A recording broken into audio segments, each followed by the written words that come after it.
Saudara Gubernur DKI Jakarta Pramono Anung menegaskan akan mengambil langkah cepat dalam menghadapi cuaca ekstrim dan curah hujan tinggi yang menyebabkan banjir di sejumlah wilayah ibu kota. Pramono Anung bilang menyiapkan modifikasi cuaca di wilayah Jakarta. Gubernur Pramono Anung mengatakan modifikasi cuaca untuk mencegah hujan ekstrim sudah dilaksanakan karena cuaca ekstrim diperkirakan bakal berlangsung hingga 25 hari ke depan. Ia meminta warga Jakarta tetap waspada akan potensi banjir atau pohon tumbang yang telah menimbulkan korban. Selain itu, Pemprov DKI Jakarta juga berencana akan menormalisasi sejumlah aliran sungai. Mulai kemarin sebenarnya kami sudah bekerja sama dengan BMKG dan juga dengan Badan Penanggulangan Bencana Nasional untuk melakukan modifikasi cuaca. Budgetnya sudah kita siapkan karena memang ada kemungkinan 25 hari ke depan ini beberapa kali akan terjadi anomali dan cuaca ekstrim. Hujan lebat dan juga angin kencang melanda Jakarta menyebabkan banjir di sejumlah titik dan pohon tumbang yang menyebabkan korban jiwa. Bagaimana sebenarnya langkah mitigasi pemerintah DKI Jakarta di bawah Gubernur Pramono Anung? Kita akan bahas malam hari ini bersama staf khusus Gubernur DKI Jakarta bidang pembangunan tata kota, Nirwono Yoga. Selamat malam, Mas Nirwono. Selamat malam Mbak Audrey, apa kabar? Ya, baik. Ada juga bersama kami pengamat kebijakan publik Trubus Rahadiansyah. Pak Trubus, selamat malam. Ya, selamat malam Mbak Audrey, selamat malam Pak Nirwono Yogo. Selamat malam Mas Trubus. Ya, saya mau tanya dulu ke Mas Nirwono. Mas Nirwono, ini Jakarta banjir lagi nih. Sekarang aja hujannya sudah lebat, angin kencang juga. Kemarin ada di beberapa titik banjir, salah satu yang disoroti adalah kawasan Kemang dan juga Dharma Wangsa. Kenapa Jakarta banjir lagi nih sekarang? Ya, saya membagi ada 3 catatan ya dari hasil ratas tadi pagi ya evaluasinya. Yang pertama untuk bicara banjir dulu ya. Dari banjir ini kita mengevaluasi untuk saat ini banjirnya fokus kepada banjir karena saluran drainase terutama ya. Sehingga daerah-daerah yang terdampak banjir saat ini fokusnya adalah rehabilitasi maupun juga penyediaan terutama pompa mobile dan terpenting juga pengecekan kembali beberapa tanggul yang sempat jebol termasuk di daerah Kemang. Itu yang langkah darurat yang sedang dilaksanakan. Sementara yang kedua, selain tadi siapkan adanya modifikasi cuaca, kita juga akan memantau ada 2, satu yaitu minggu depan itu diperkirakan dari perkiraan BMKG akan terjadi banjir rob. Tentu bagi daerah pesisir utara yang perlu segera diantisipasi. Sementara dalam 25 hari ke depan tentu tidak tutup kemungkinan kalau sampai dengan daerah Bogor dan sekitarnya banjir, maka perkiraannya akan terjadi banjir kiriman terutama di pemukiman yang berada di tepi bantaran kali.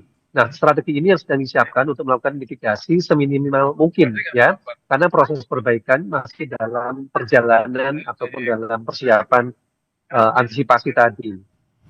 Apakah Selain artinya, itu, Mas untuk Nirwono? pohon terutama. Kenapa? Ya, silakan Mbak Audrey. Oke, apakah artinya kan kalau tadi Mas Nirwono bilang akan begitu ya, akan menyiapkan modifikasi cuaca di minggu depan, kemudian juga sedang menyiapkan juga untuk kembali melihat pompa-pompa. Apakah artinya ini langkah mitigasi sebelum terjadinya banjir di mana-mana ini kurang dilakukan dengan maksimal oleh Pemprov DKI Jakarta? Nanti ya Mas Nirwono dan juga Pak Trubus akan menjawabnya, tetap bersama kami di Sapa Indonesia Malam.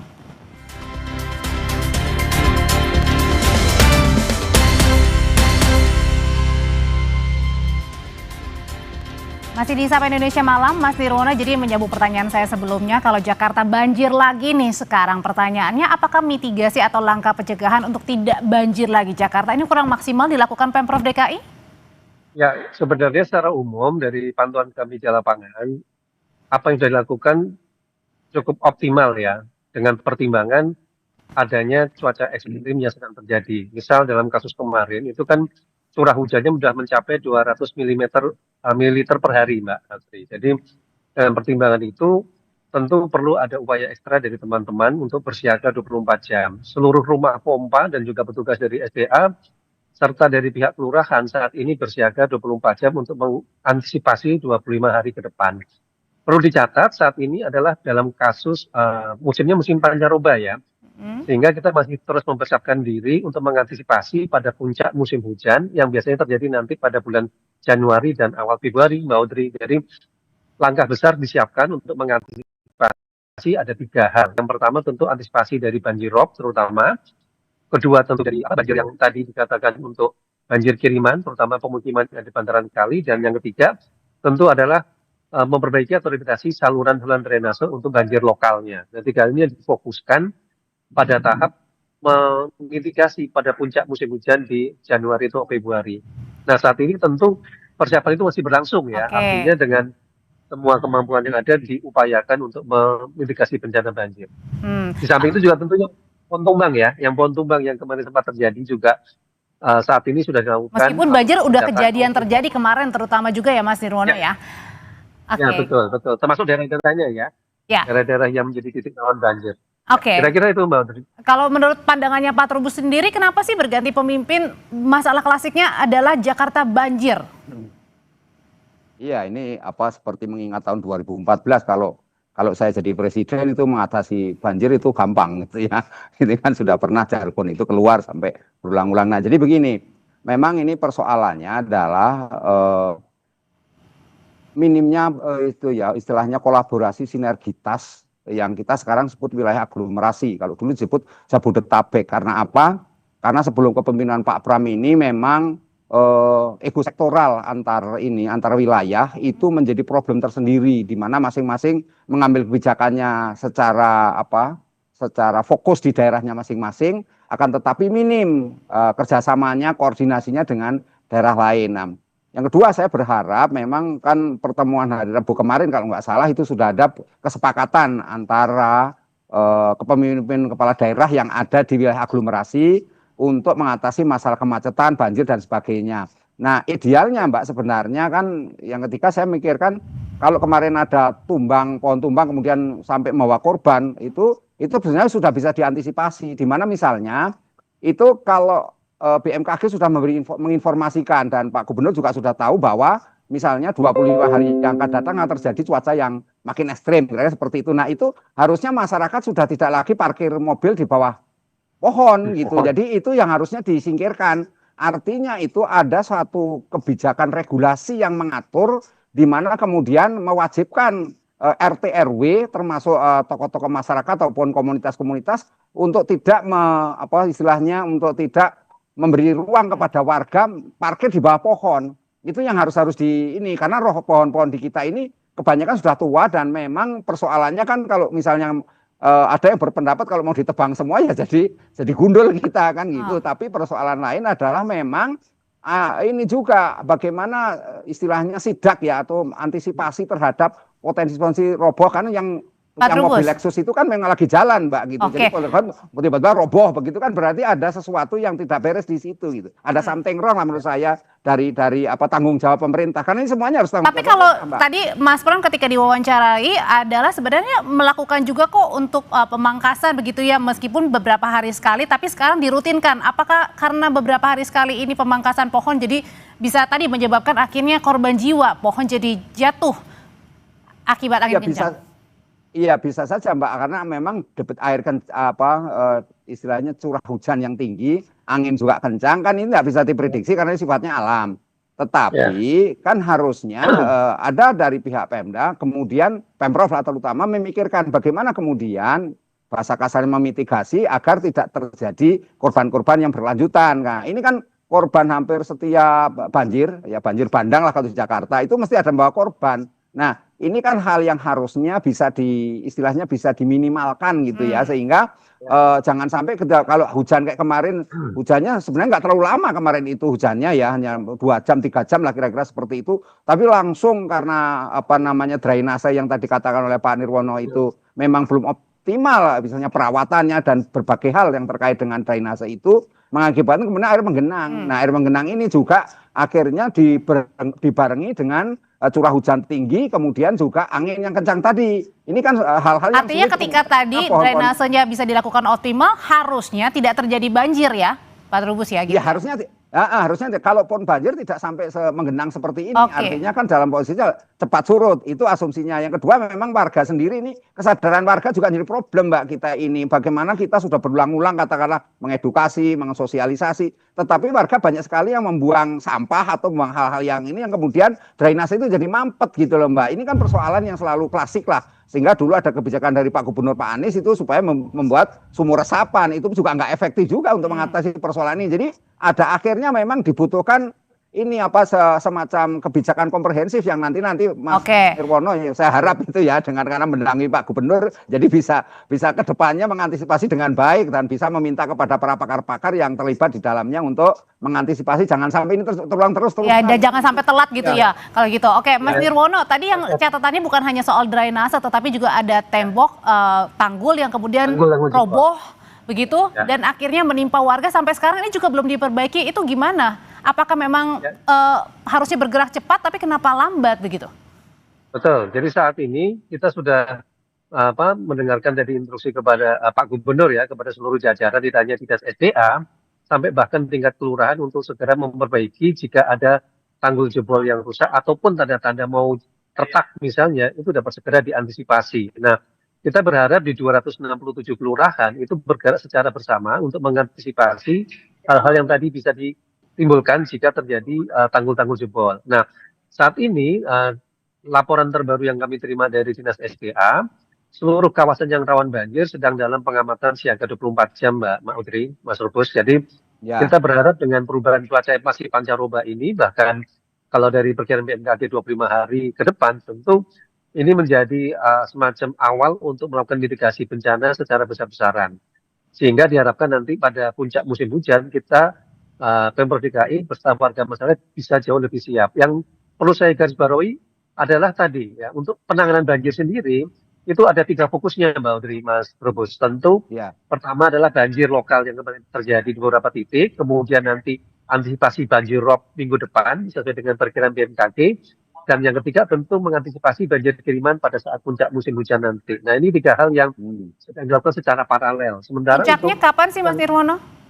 Kalau dari pemerintahan BMKG, puncak musim hujan itu ada di akhir Januari dan awal Februari, Mbak Audrey. Jadi itu rata-rata kalau dalam 20 tahun terakhir ini puncak musim hujan dan puncak banjir itu selalu terjadi di akhir Januari atau awal Februari. Nah, ini biasanya yang menjadi perhatian fokus dari Pemprov DKI. Kita berharap dalam waktu 2 bulan ke depan persiapan-persiapan yang perlu dilakukan secara paralel tadi ya untuk antisipasi banjir bisa segera dilaksanakan, termasuk tentunya tadi penataan ataupun audit pohon sedang dilakukan secara serentak oleh Dinas Pertamanan di 5 wilayah untuk memastikan pohon-pohon mana saja yang perlu dipangkas, dirapikan, bahkan dalam kondisi tertentu yang terpaksa tebang. Nah, itu yang sedang diinstruksikan dalam beberapa hari ke depan. Iya. Cepatnya itu. Berkaitan dengan pohon yang tumbang akhirnya mengakibatkan korban jiwa, ini nggak main-main loh, Mas Nirwono. Kurang dari 1 pekan ada 2 korban jiwa akibat tertimpa pohon begitu kendaraannya. Nah, ini gimana perhatiannya ke depan nih supaya tidak ada lagi kejadian serupa? Betul. Dari catatan kami ya, audit pohon yang sedang dilakukan, kita sedang membagi 3 kawasan utama, yaitu kawasan yang hijau itu berarti kawasan masih aman oleh warga. Kemudian untuk kawasan yang kuning itu kawasan yang perlu penataan atau pemangkasan atau perapian pohon, dan yang ketiga adalah kawasan yang diperkirakan pohon rawan tumbang. Untuk warga Jakarta maupun warga Bodetabek yang beraktivitas di wilayah Jakarta, kita memberi catatan untuk waspada terutama daerah seperti daerah Menteng, Kebayoran Baru yang banyak didominasi oleh pohon-pohon lebih berusia 50 tahun, dan juga terutama jalan-jalan raya utama ya seperti daerah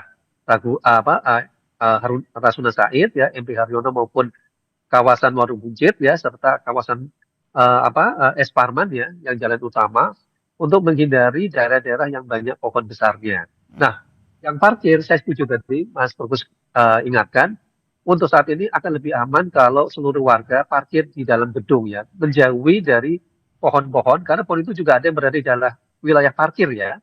Di beberapa pusat perbelanjaan saya pantau banyak pohon-pohon juga yang menjadi halaman parkir. Nah, ini tentu harus dihindari dulu ya terus saat pancaroba ini, karena cuaca ekstrim dan kondisi yang bisa berubah setiap saat dari panas menjadi. Tapi kadang ada ketakutan juga, Mas Nirwono, ketika parkir di basement misalnya banjir seperti di Kemang.